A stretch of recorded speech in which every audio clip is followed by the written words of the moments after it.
Wat hierachter zit is natuurlijk dat wij als lokale omroep en regionale omroep de gearworking met elkaar echt ziekje willen. We hebben beide dus eigen rollen daarin, maar we kunnen elkaar geweldig versterken op een heel groot onderwerp. En dat kan natuurlijk op inhoudelijke kanten, met programma's.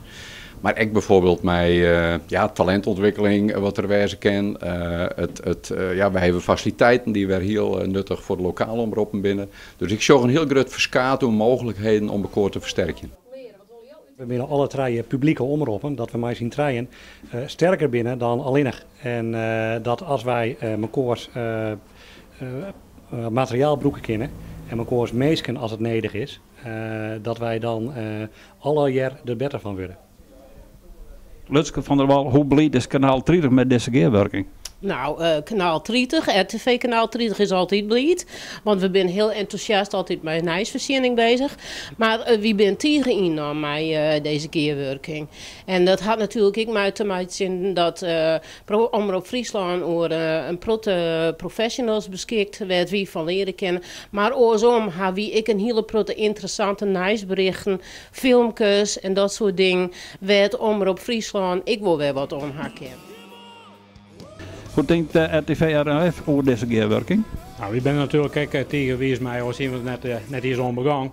Het is een kwestie van dat je zorgen in welke hoedanigheid kan men qua goed versterken. En daar zullen we dus echt hele mogelijkheden en dingen waar we echt als lokale omroep beter functioneren kunnen.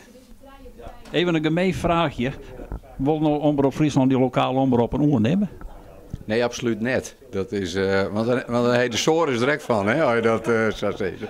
Nee, maar dat zou een heel verkeerd uitgangspunt wezen. We zijn verschillend, dat is heel net slim. En als je elkaar respecteren in elkanders rol. De lokale omroep zitten wij volle dichter op het nijs in de eigen regio. Wij zijn voor de hele provincie. Maar waar profiteert het meeste hiervan? Ik denk dat we beiden ervan profiteren. Op de lange termijn worden de lokale omroepen professioneler. En ik hoop dat op de lange termijn wij gebruik kunnen, talent binnenhalen kunnen van de lokale omroep, dat dan bij uw werking komt.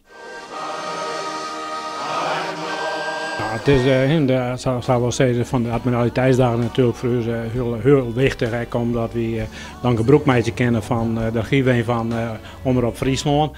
En werd we ook al een hele grote werk hier met sjouwen en opzetten van een locatie.